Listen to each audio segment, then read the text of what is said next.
I installed a nanny cam to protect my stepdaughter. Then I saw what her mother was really doing when I left for work. The camera arrived on a Wednesday afternoon in discreet packaging.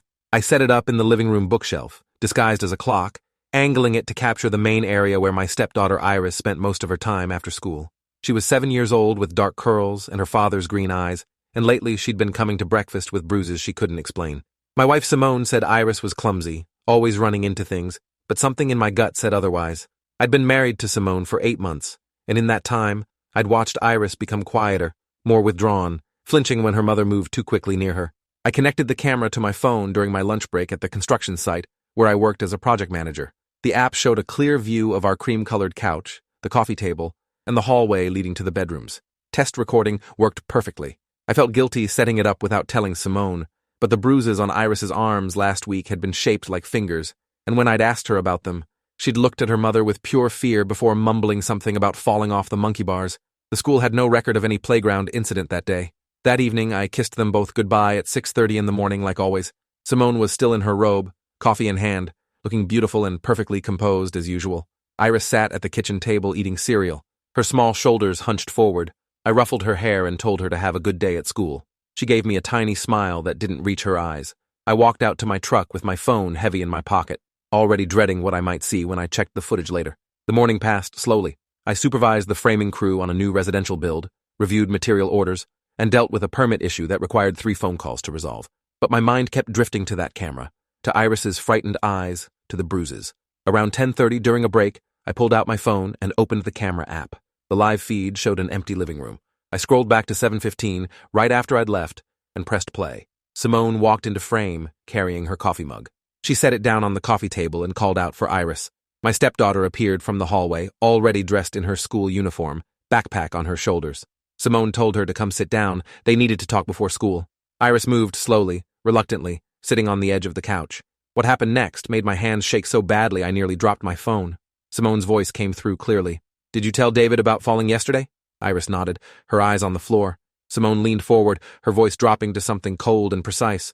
"And what did he say?" Iris's small voice responded that I'd asked if she was okay and she'd said yes. Simone smiled, but it was wrong, predatory. "Good girl. Remember, accidents happen all the time. Little girls fall, little girls run into things. And little girls who tell different stories make everyone very sad." I watched, frozen, as Simone stood up and walked behind the couch where Iris sat. She placed both hands on my stepdaughter's shoulders, and even through the camera, I could see Iris go rigid. Simone's voice continued, pleasant now, almost sing-song. "Your daddy would be so disappointed if he thought you were making up stories about me. He's not here anymore, remember? It's just us now. And David loves me. So if you told him something that made him not love me anymore, where would that leave you?" Iris's voice was barely audible. "Nowhere." Simone's hands tightened on her shoulders, and I saw my stepdaughter wince. "That's right, baby. Nowhere. No mommy, no David, no home. They'd put you with strangers. Is that what you want?" Iris shook her head frantically. Simone released her shoulders and patted her head. "Then we understand each other. Now get your lunch from the kitchen. We leave in 10 minutes. I sat in my truck in the parking lot of the construction site, replaying the footage 3 times, bile rising in my throat. The bruises weren't from clumsiness. They were from Simone, and she'd been coaching Iris to lie about it, threatening her with abandonment, using me as leverage. The worst part was how calculated it was, how practiced. This wasn't a one-time loss of temper. This was systematic abuse hidden behind a perfect suburban mother facade. My phone rang. Simone's name appeared on the screen. I almost didn't answer, but forcing myself to sound normal, I picked up. She asked how my day was going, chatted about needing to grocery shop later, mentioned that Iris had been picked up for school without issues. Her voice was warm, loving, the same voice that had told me 8 months ago that marrying me was the best decision she'd ever made. I told her everything was fine, that I'd be home around 6. We said our I love yous and hung up. I sat there staring at my phone, wondering how I'd ever believed anything she'd said. I needed evidence beyond this one video. I needed a pattern documented, needed to show this wasn't isolated. I also needed advice, someone who could tell me the right steps to take legally. I called my sister Lauren, who was a social worker for the county. She answered on the 3rd ring, and I could hear the concern in her voice immediately when I said I needed to talk about something serious. I drove to a quiet spot behind the building supply warehouse and told her everything. Lauren's voice went from concerned to furious in seconds. She told me to save all footage, not to confront Simone yet, and to document everything. She explained that if I went in without proper evidence, Simone could flip the script, claim I was the abuser, or that I was trying to alienate Iris from her mother. Family courts, she said. often sided with biological parents unless there was undeniable proof of harm. She gave me the number for a family law attorney named Gerald Thornton, who specialized in child welfare cases, and told me to call him today. I spent my lunch break in my truck on the phone with Thornton. He listened to the whole story, asked pointed questions about the bruises, the timeline, Iris's behavior changes. He said the camera footage was valuable but might face admissibility challenges depending on state recording laws. However, the bruises, the fear, the documented pattern, those built a compelling case. He advised me to keep recording, to take photos of any new injuries, to document everything Iris said or did that indicated abuse. He said if I had evidence of immediate danger, I could call Child Protective Services, but to be prepared for an investigation that would tear my household apart. I went back to the construction site and tried to focus on work, but every few hours I checked the camera feed. At 2:45, I watched Iris come home from school. She dropped her backpack by the door and headed toward the kitchen. Simone appeared from the hallway and asked how school was. Iris said it was fine. Simone asked if she'd talked to anyone about her bruises, and Iris shook her head. Simone smiled and said that was good, that they were a family and families kept things private. Then Simone did something that made my blood run cold. She told Iris to take off her school sweater. My stepdaughter hesitated and Simone's voice sharpened. Now, Iris. The little girl pulled off her sweater, revealing her thin arms. Simone walked around her slowly, examining her like a piece of merchandise, checking the bruises that were already there. She pointed to one on Iris's upper arm and said, "That one's fading. Good. No more short sleeves until they're all gone. Understood?" Iris nodded, tears streaming down her face silently. Simone's voice softened again, back to that false warmth. "I'm not trying to be mean, sweetie. I just want us to be careful. People don't understand how things work in families. They'd take you away from me if they saw these, and I can't lose you. You're all I have left of your daddy." She pulled Iris into a hug, and my stepdaughter stood there stiffly, not hugging back, just enduring it. I saved the video file and sent it to my personal email, then to Lauren, then backed it up to a cloud drive. Then I called Thornton again and told him what I'd just witnessed. He said it was enough to involve CPS, that withholding medical attention or manipulating a child to hide abuse was serious. He'd start drafting paperwork for emergency custody if it came to that. He warned me that once I made the call to CPS, everything would move fast, and I needed to be ready for Simone to fight back hard. That evening, I drove home with my stomach in knots. I walked in at 6:15 to find Simone cooking dinner, the kitchen filled with the smell of roasted chicken. Iris sat at the kitchen table doing homework, wearing a long-sleeved shirt despite the warm weather. Simone greeted me with a kiss, asked about my day, told me dinner would be ready in 20 minutes. She was perfect, attentive, loving. If I didn't know what I knew, I'd never suspect anything was wrong. During dinner, I watched them interact. Simone asked Iris about her math test, praised her for getting a good grade, cut her chicken into smaller pieces without being asked. Iris responded to every question with single words, never made eye contact with her mother, and ate mechanically. After dinner, Simone suggested Iris take a bath before bed, and my stepdaughter left the room quickly, almost running toward the bathroom. I helped Simone clean up, loading the dishwasher while she wiped down counters. She talked about her day, mentioned running into a friend at the grocery store, laughed about a sale she'd found on Iris's favorite cereal. I made appropriate responses, smiled at the right moments, all while my skin crawled being near her. This woman I'd married, who I'd thought I loved, was systematically abusing a child, and had been doing it right under my nose for months. That night after Iris went to bed, Simone and I watched television on the couch. She curled up against me, her head on my shoulder, and I forced myself not to pull away. She mentioned that Iris seemed to be adjusting better lately, that she was less emotional, more stable. I asked what she meant, and Simone said Iris had been acting out after her father's death, being dramatic and attention-seeking, but she was finally settling down.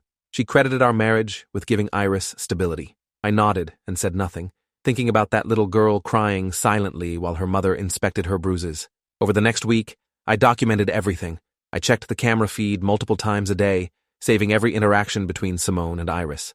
I photographed the bruises on Iris's arms when I helped her get ready for bed one night, claiming I wanted to document them in case we needed to see a doctor. She'd looked terrified when I suggested that, whispering that she was fine, it didn't hurt. I'd hugged her and told her I just wanted to make sure she was safe. She'd hugged me back so tightly, I'd felt her small body trembling. The footage I collected over those days painted a horrifying picture. Simone never hit Iris on camera, but the psychological abuse was constant and devastating. She'd tell Iris that her father's death was partially her fault for being difficult the morning of his heart attack. She'd withhold meals, sending Iris to her room for minor infractions, then act concerned when I came home asking if Iris had eaten. She'd grab Iris's arms hard enough to leave marks, always out of camera frame, but I could see the grip, see Iris's face contort with pain. On the 5th day of recording, I captured something that made me call CPS immediately. I'd been reviewing the morning footage during lunch when I saw Simone drag Iris down the hallway by her arm after the little girl had accidentally spilled juice on the kitchen floor. The camera couldn't see into the hallway, but I could hear everything. Simone's voice, normally so controlled, was raised and vicious. She called Iris clumsy and stupid, said she was tired of cleaning up after her, asked why she couldn't be normal like other children. Then I heard a sound that stopped my heart.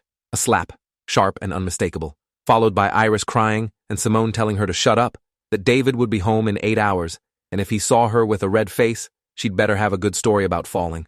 I could hear Iris trying to muffle her sobs, hear Simone walk away, hear the bedroom door slam. For the next 3 hours on the footage, Iris stayed in her room, silent. When she emerged to get ready for school, her left cheek was visibly red. I called the CPS hotline from my truck, gave them our address, explained what I'd witnessed and documented. The intake worker asked detailed questions about the injuries, the timeline, whether Iris was in immediate danger. I sent her the video files while we spoke. She said a caseworker would be assigned and would likely visit within 48 hours, possibly sooner given the evidence. She asked if I could keep Iris safe in the meantime. I said I'd do whatever necessary. That afternoon, I left work early. I called Simone and said I wasn't feeling well, was coming home to rest. She sounded concerned, asked if I needed anything from the store. I said no, just needed to lie down. I got home at 3:30, before Iris returned from school. Simone looked surprised to see me but immediately went into caretaker mode, offering to make tea, asking about my symptoms. I said I just needed to rest and went to our bedroom.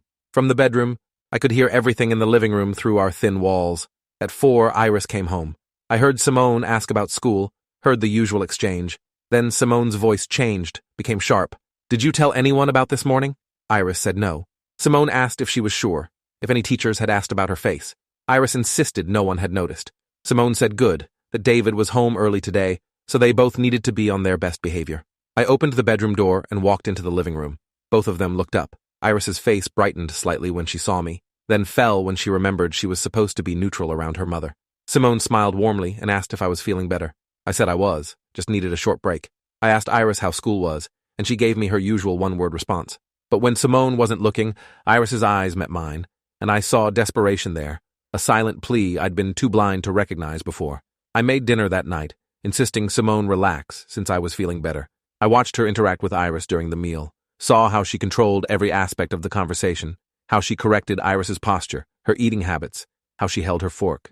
Nothing was good enough. Every correction was delivered with a smile, but there was steel underneath. Iris shrank smaller with each comment, and I wanted to reach across the table and pull her away from this woman. After dinner, I offered to help Iris with her homework while Simone took a bath. We sat at the kitchen table, and I helped her with math problems. After a few minutes of silence, I said quietly, Iris, I want you to know that you're safe with me. If anyone is hurting you, you can tell me the truth. I won't let anything bad happen to you. She'd looked up at me with those huge green eyes, and for a moment I thought she might say something. Then we heard Simone's footsteps, and Iris's face closed down completely. The next morning, a woman from CPS named Diana Kowalski showed up at our door at 9:30. I'd already left for work, but I'd set the camera to record everything. I watched the footage live from my truck, parked a few blocks away from my house. Diana introduced herself to Simone, explained she'd received a report of possible child welfare concerns. Simone's face went through a rapid series of emotions before settling on confused concern. Simone invited Diana inside, offered coffee, asked what this was about. Diana asked to speak with Iris, and Simone called her from her bedroom. My stepdaughter appeared in the living room doorway, saw the stranger, and immediately looked terrified. Diana introduced herself gently, asked if she could talk with Iris alone. Simone hesitated, then said, of course, she'd be in the kitchen if they needed anything. I couldn't hear their conversation clearly, but I could see Iris shaking her head repeatedly, see Diana showing her something on a tablet, possibly pictures of the bruises. After 20 minutes, Diana called Simone back in. She asked Simone directly about the bruises, about Iris's injuries. Simone's performance was Academy Award worthy. She expressed shock and concern, said Iris was clumsy, always getting hurt playing. She pulled out her phone and showed Diana pictures of Iris at various playgrounds, on her bike, doing normal kid activities. Diana asked about discipline methods. Simone said she believed in timeouts and taking away privileges, never physical punishment. She said Iris had been struggling since her father's death 2 years ago, acting out sometimes, but they were working through it together. She mentioned family therapy they'd supposedly been attending, though I knew that was a lie. Diana took notes, asked more questions, and finally said she'd need to make an additional visit and speak with Iris at school. After Diana left, I watched Simone's mask completely slip. She grabbed Iris by both arms and pulled her close, her face inches from my stepdaughter's. What did you tell her? What did you say? Iris was crying, saying she didn't say anything, she promised. Simone shook her once, hard. Someone called them. Someone reported us. Was it a teacher? Did you show someone your arms? Iris kept saying no. She'd been careful. She wore long sleeves like she was told. Simone released Iris and paced the living room. I could see her thinking, calculating. She pulled out her phone and made a call. From the one-sided conversation, I gathered she was talking to a lawyer. She explained that CPS had just visited, that someone had made a false report, that she needed advice. She listened, nodded, said she understood. After hanging up, she looked at Iris, and her voice was cold. We're going to get through this, but you need to be perfect. Absolutely perfect. Do you understand? I saved the footage and sent it immediately to Diana Kowalski, along with all the previous recordings and photos. I included a detailed email explaining that I was the stepfather, that I'd installed the camera specifically because of concerning injuries, and that I was witnessing escalating abuse. I said I feared for Iris's safety, especially now that CPS was involved. I gave Diana my phone number and asked her to call me urgently. She called within an hour. I explained everything from my perspective, the bruises I'd noticed, the fear I'd seen in Iris, the coaching and threats captured on camera. Diana said the footage was disturbing and would be valuable evidence, but they needed to follow protocol. She was scheduling a forensic interview with Iris at the Child Advocacy Center for the next day, where specially trained interviewers would talk with her away from her mother's influence. She asked if I could ensure Iris attended school tomorrow so they could pick her up from there. That evening, I came home to find Simone agitated and barely holding it together. She'd sent Iris to her room immediately after I arrived, saying she had homework to do. Then she'd turned to me, her eyes red, and said we needed to talk. She explained about the CPS visit, framing it as a misunderstanding, a malicious report probably from a nosy neighbor or someone at Iris's school who didn't understand their family dynamics. She was scared, she said, because CPS could take Iris away over nothing. I played my role. I put my arm around her, said it would be okay, that we'd cooperate with the investigation, and everything would be fine. She leaned into me, actually crying, and I felt sick touching her. She asked if I'd noticed anything concerning with Iris, any injuries that might have triggered a report. I said just the usual bumps and bruises from a kid being active. She nodded gratefully and said that's what she'd told the caseworker too. That night, after Simone fell asleep, I lay awake, staring at the ceiling. Tomorrow, Iris would be interviewed by professionals who knew how to talk to traumatized children, who could see through the coaching and fear. Tomorrow, the truth would start to come out in ways that couldn't be dismissed or explained away. I thought about Iris's father, about how he died 2 years ago, leaving his daughter in the care of a woman who was supposed to protect her, but instead was destroying her. The next morning, I made sure Iris got to school. I volunteered to drive her, saying I wanted to stop by the office anyway to drop something off. Simone had seemed relieved to let me take that responsibility. In the car, Iris was quiet. I told her that some people were going to talk to her today, and it was very important that she tell them the truth about everything. She'd looked at me with fear and confusion. I'd squeezed her small hand and said, I know you're scared, but I promise you, I'm going to keep you safe. Diana called me at 11 to say Iris was at the Child Advocacy Center. The interview was being conducted by a trained forensic specialist and was being recorded. I asked if I could be there, and she said not during the interview, but she'd call me with updates. I spent the next 2 hours unable to focus on anything. I sat in my truck outside the construction site, staring at my phone, waiting. Diana called at 1:15. Her voice was tight with controlled anger. Iris had disclosed extensive abuse, both physical and emotional. She'd described being hit, grabbed hard enough to leave bruises, locked in her room for hours, denied meals as punishment. She'd talked about her mother telling her that her father's death was her fault, that no one would believe her if she told, that David would stop loving her if he knew the truth. The forensic interviewer had noted that Iris showed classic signs of abuse, including dissociation, fear responses, and practiced lying to protect her abuser. Diana said they were moving forward with emergency protective custody. Simone would be notified today, and Iris would not be returning home. They needed an emergency placement, and since I was a step-parent with no biological or legal relationship to Iris, I couldn't automatically have her placed with me. But Diana said, given the evidence I'd provided and my clear concern for Iris's safety, they'd consider me for emergency kinship placement pending background checks and a home assessment. I asked where Iris was now. Diana said she was still at the center with a victim advocate, waiting for placement to be arranged. She was scared and asking for me. Diana said if I wanted to come down, they'd allow supervised contact. I was in my truck and driving before she finished the sentence. I arrived at the Child Advocacy Center 20 minutes later and was led to a small room where Iris sat with a woman in her 30s holding a juice box. When Iris saw me, she ran across the room and threw herself into my arms. She was crying, saying she was sorry, she didn't mean to tell. She tried to keep the secret. I held her and told her she did nothing wrong, that I was proud of her for being brave, that everything was going to be okay.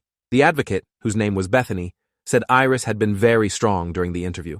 She said they'd be working on finding the best placement for her, and that I should expect a call from the placement coordinator. Simone called my phone at 2:30. I stepped out into the hallway to answer. Her voice was hysterical. CPS had just left the house. They'd told her Iris was in protective custody and wouldn't be coming home. They'd said there were allegations of abuse. She was screaming that I needed to come home right now, that we needed to figure out who was lying about her, that someone was trying to destroy their family. I said I was dealing with something at work and would be home when I could. She demanded to know where Iris was, and I said I didn't know. By 4, I had emergency kinship placement approval. My background check was clean, my home assessment passed, and Diana advocated strongly that I was the appropriate placement given my relationship with Iris and the evidence I'd provided. They brought Iris to me in Diana's office, along with the few belongings they'd collected from the school, her backpack and jacket. Diana explained I'd have temporary custody while the investigation proceeded. There would be court dates, evaluations, ongoing casework. Simone would have supervised visitation rights if she chose to exercise them. I took Iris home, but not to the house I shared with Simone. I went to my sister Lauren's house where I'd arranged to stay temporarily. Lauren had already set up her spare bedroom for Iris, with fresh sheets and some stuffed animals. When we walked in, Iris looked around cautiously, and Lauren knelt down to her level and introduced herself. She told Iris she was safe here, that no one would hurt her, that she could ask for anything she needed. That evening, I called Simone. She answered screaming, demanding to know where her daughter was. I told her Iris was in protective custody and safe. She said I'd done this, that I'd called CPS and lied about her. I said I'd documented the truth. She switched tactics then, became pleading. She said she knew she'd been too hard on Iris sometimes, but she was grieving and stressed and she'd never seriously hurt her. She asked me to bring Iris home and they'd work it out as a family. I said there was no family anymore. I told her I'd seen everything, that I had footage of her threatening Iris, coaching her to lie, inspecting her bruises. I said I'd seen her slap Iris and heard her tell a 7-year-old child that her father's death was her fault. Simone went silent for a long moment. Then her voice changed completely, became ice cold. She said I'd regret this, that I was destroying a mother's relationship with her child, that she'd fight this with everything she had. The next few weeks were chaos. Simone hired an aggressive defense attorney who tried to paint me as an opportunistic stepfather trying to steal her child. They claimed the camera footage was obtained illegally, that I'd manipulated the situation, that the bruises were truly accidental, and I'd coached Iris to lie. The strategy fell apart when the forensic medical exam confirmed a pattern of injuries inconsistent with accidents, and when Iris's statements remained consistent across multiple interviews. The criminal investigation moved parallel to the family court case. Simone was charged with child abuse and endangerment. Her attorney tried to negotiate a plea deal, but the prosecutor was pushing for jail time given the severity and duration of abuse. Simone's parents showed up at court claiming I was lying, that their daughter would never hurt anyone. They didn't look at the evidence, didn't want to see the videos or hear Iris's testimony. Through it all, Iris slowly started to heal. She had nightmares the first few weeks, waking up screaming for her father. Lauren and I would take turns sitting with her until she fell back asleep. She was in therapy twice a week with Dr. Patricia Lansing, a child psychologist who specialized in abuse trauma. Dr. Barbara Lansing said Iris showed signs of complex PTSD, but was resilient and responding well to treatment. Iris started smiling again. Small things at first, laughing at something on TV, playing with Lauren's dog. She started wearing short sleeves as the bruises faded. She made friends with a girl down the street and asked if they could have a play date. She started calling me David again instead of just staring at the floor when I walked in the room. She drew pictures in therapy of our new house with Lauren and labeled it Safe Place. The family court hearing lasted 2 days. Simone's attorney presented character witnesses who spoke about what a devoted mother she'd been before I came into the picture. They tried to argue that the stress of remarriage had caused temporary problems that could be addressed with counseling. The prosecutor showed the videos, showed Simone threatening her daughter, coaching her to lie, slapping her, showed medical evidence of repeated abuse, called Diana Kowalski, who testified about Iris's fear and the forensic interview disclosures. I testified about what I'd witnessed, about the bruises I'd seen, about Iris's change in behavior. I talked about installing the camera because my gut told me something was deeply wrong. Under cross-examination, Simone's attorney tried to make me look suspicious, asking why a stepfather would be so invested in a child that wasn't his.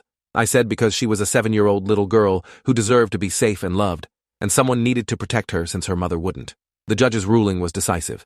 Simone's parental rights were suspended pending the outcome of the criminal trial. I was granted temporary guardianship of Iris with a path to permanent guardianship if Simone's rights were eventually terminated. Simone would have no contact with Iris until she completed a court-ordered treatment program and evaluations determined she was no longer a threat. The judge said the evidence showed a pattern of calculated abuse and that Iris's safety was the paramount concern. Simone's criminal trial happened 4 months later. The jury convicted her on 3 counts of child abuse and 1 count of child endangerment. The judge sentenced her to 18 months in jail, followed by 5 years of supervised probation. When the sentence was read, Simone finally broke down completely, crying that she loved her daughter and never meant to hurt her. But it was too late. The damage was done, documented, undeniable. 2 years later, I was sitting in family court for the final guardianship hearing. Iris, now 9 years old, sat next to me holding my hand. She'd written a letter to the judge saying she wanted to stay with me permanently, that she felt safe and happy, that she didn't want to go back to her mother. Dr. Lansing testified that returning Iris to Simone's care would be psychologically devastating and potentially dangerous. The judge terminated Simone's parental rights and granted me full legal guardianship. Iris squeezed my hand so tight when the gavel came down, and when I looked at her, she was smiling with tears running down her face. In the hallway afterward, she threw her arms around me and whispered, "Thank you for seeing me." I held her close and promised I'd never stop. Thanks for watching till the end. Make sure to subscribe and like to not miss the next story.